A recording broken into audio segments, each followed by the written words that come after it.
Okay, taking apart the MOT Groove. I spent about an hour today going through this by myself. I hadn't seen anything on how to open it, and this is my first mechanical fidget, so it was a little bit intimidating at first, and I did regret it for a little bit, but it actually became quite fun because it wasn't that complicated, and I sorted it out. So you don't need to see me take the screws out, but there are some little teflon parts here. Now you take the screws out of these holes. On both sides you can simply just move the rotating plate across to do the other side, and it will just come off. It will come apart when you take the screws off, so just hold it together until you're ready to take it apart. Simple as that. So let's just move the Teflon pieces out of the way. Now you can see some balls have fallen out, so we've got two Teflon balls here.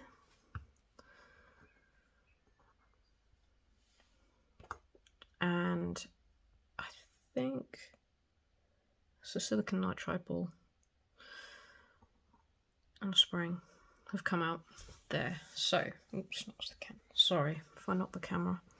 This is a bit of a makeshift setup. So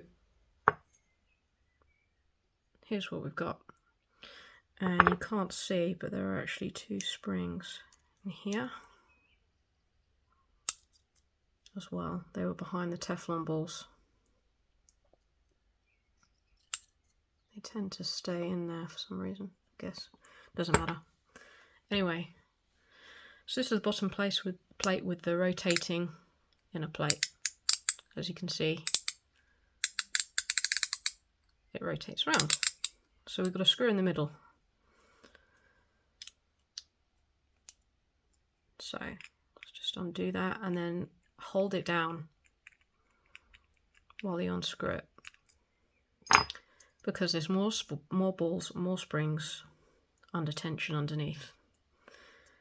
Now there's a little piece here.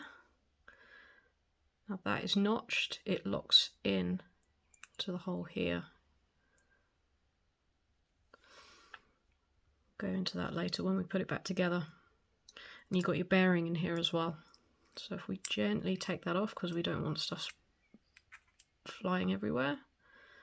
So we've got some springs and more balls. So let's just put that down a second, because we've got two springs here. Now there are two magnets here. Okay, so this is the important part really. Let's get all these springs and everything out of the way. And you can see all the indentations for the balls.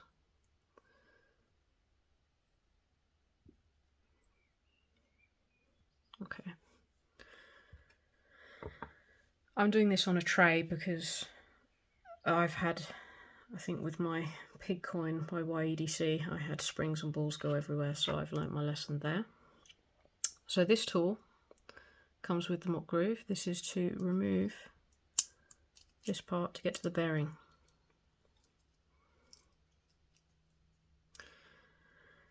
It's a bit fiddly, it's not the best tool to use for this,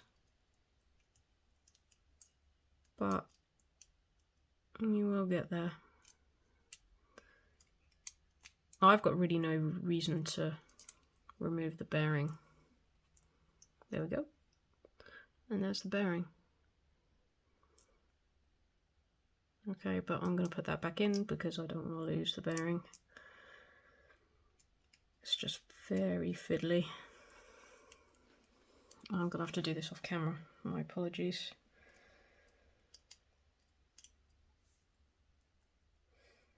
To make sure the threads sit right.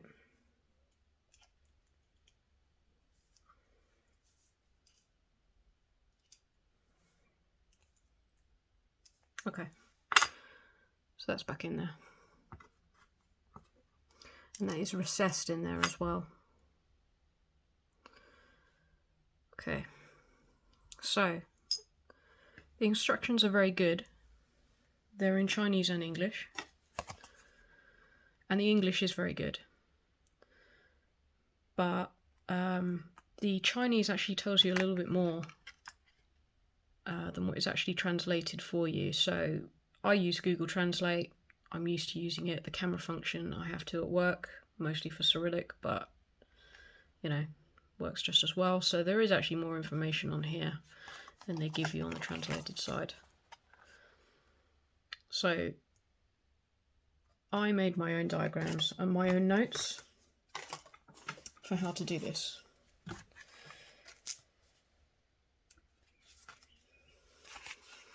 So I made my own diagram, and I also made a note of what the standard out-of-box setup is. So we've got long spring silicon nitride ball, medium spring and tungsten ball, and a short spring Teflon. I've also written down from the instructions what some of the recommended setups are, and then just some notes on what to do and what don't do and what not to do. Okay, I'm just going to put it back for now in its basic setup. I haven't got the time to mess around with different styles, so I'll save that for a rainy day, I think. So if you turn this piece around, so we've got this side, this is the side you want to deal with first because the magnets fit in here.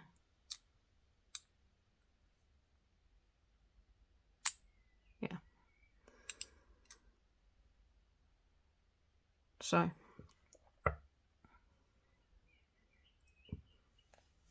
I use the instructions that come with it. It's this plate, the rotating plate.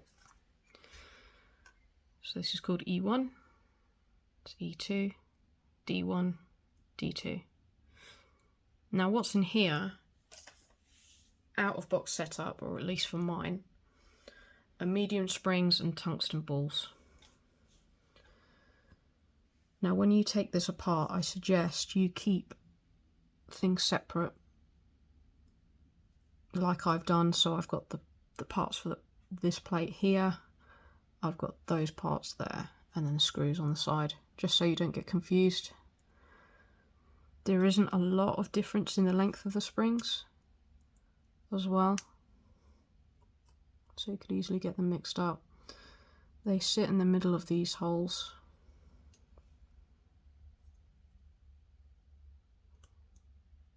You just want them to stand straight. There we go.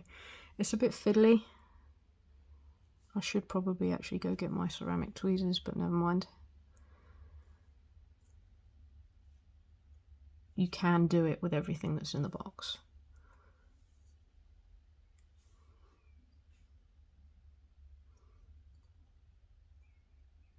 Okay. Very carefully.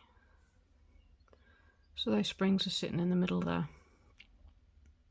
So there's the medium springs or the middle springs, however they call it.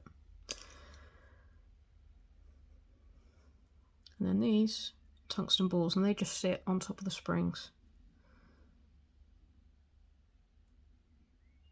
Just pop those on there. Easy peasy. The more difficult bit is putting the plate on. So this is the bottom plate. So I'm just going to move that to the side, because obviously these magnets have to correspond with these two magnets here. Now you kind of just have to quickly push it on. There we go. So that the balls don't move. And then pick it up and hold it down. Now before you start putting the screw in, you can test it. But you need to keep pressure on it, because otherwise it will just come apart. There we go, because obviously those springs are under tension. So I'm going to put this piece in now. Now, as I said, there's a notch in here. So right down in there, you need to make sure that this piece corresponds to that. Okay. Because it kind of locks in. And again, I may have to do this off camera because it is really fiddly. And you need to be able to see in there. So you can't, because I'm working with the last piece of daylight. Alright, let me do this off camera, sorry.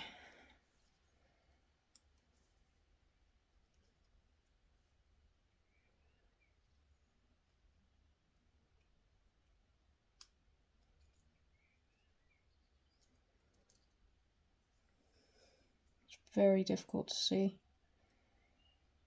The little notches falling into place.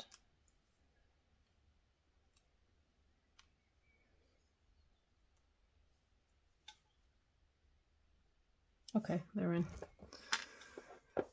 You won't be able to see, I don't think. It's too dark in there. But that's in. Check it again. All good. Hold it down tight. Put the screw in.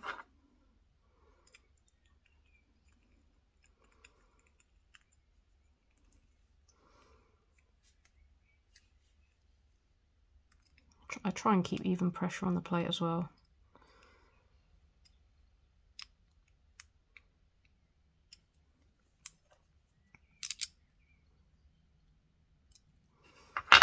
There we go. And the screws back in. Test it. All good. Moving around nicely. So, now the next bit. So in the top, we're looking at A1, because I'm just doing the out-of-box setup, so I worked out this is pretty much how I think it came up. And then C3 and C4 here.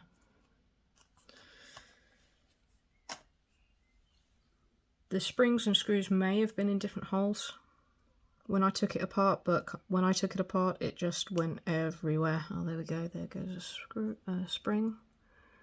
So I don't actually know what was in what hole, but I took my best guess, we'll say.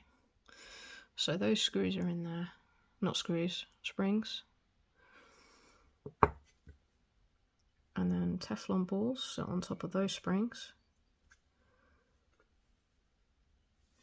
And then this is a longer spring, or it's a long spring out of the box. And that sits in here, which is called A1. Oh. Again, it's another oblong hole, so it's got to sit in the middle. Wasn't too difficult this time. And then we have a silicon nitride ball. So my best guess, this is how it came out of box.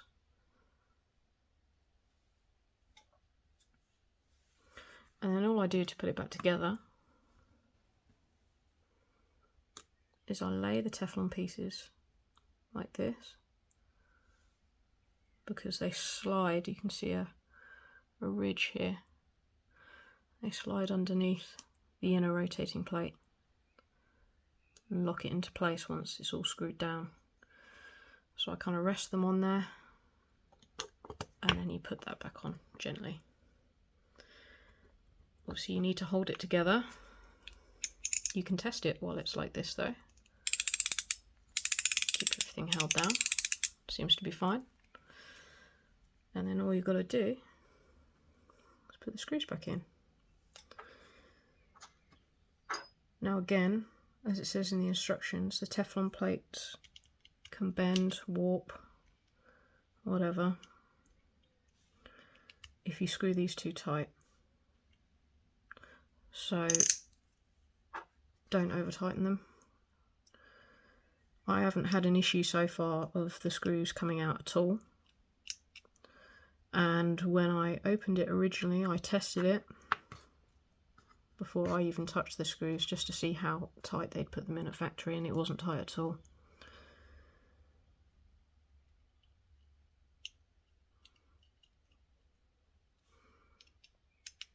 Tightness there, tightness there.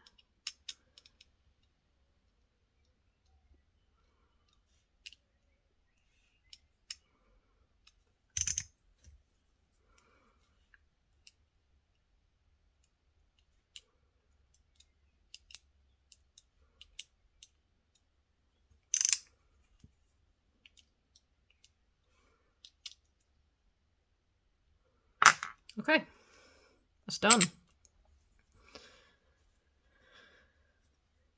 So it isn't that hard.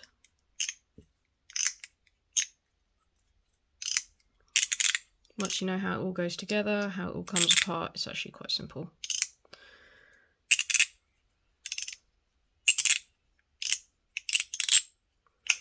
And you get all the tools to do it with, and loads of different parts. So there's Teflon balls and short springs in here, silicon nitride balls and middle springs or medium springs in here, zirconia balls in here with long springs, some more tungsten balls in here. Of course, we've already got 4 in the slider. These are called middle special springs. I have no idea what they are. And then you've got some spare screws. So it is a really nice slider. I'm really impressed with it. It's my first mechanical and I absolutely love it. It's on par size-wise with the Rhythm. It's just a little bit narrower and obviously it's not as thick. But yeah, just a tiny bit narrower, I think. Or roughly the same. But very, very different. I love both of them. But I have to say, I'm impressed. It does need regular cleaning because it's mechanical and you've got more metal on metal. Some debris does build up. When I first took this apart, some debris did come out, but it wasn't really an issue. It was getting gummed up a bit, and initially it does need a lot of breaking in. When you first get it, you need to use it a lot, and then you need to keep cleaning it, because if it does go up, it does get stuck. Initially I was quite underwhelmed because of that, but then when I read the instructions again, it said you need to clean it. I did so, and it just, you know, made it fantastic, and it's only got better and better. You don't have to take it completely apart to clean all the time. I would say every once in a while do, you know, big tear down and clean everything out. But just day to day or whatever, if you just want to give it a little bit of a clean, I just get a cotton bud and just clean on the inside of the tracks here, and then just move it to the side and do the other side, and that seems to work pretty well. Cool. It's really good. Really, really, really good. So I hope that's been helpful. If you have any questions, just shoot me a message. If I can, I'll answer. These are really worth getting. Love it.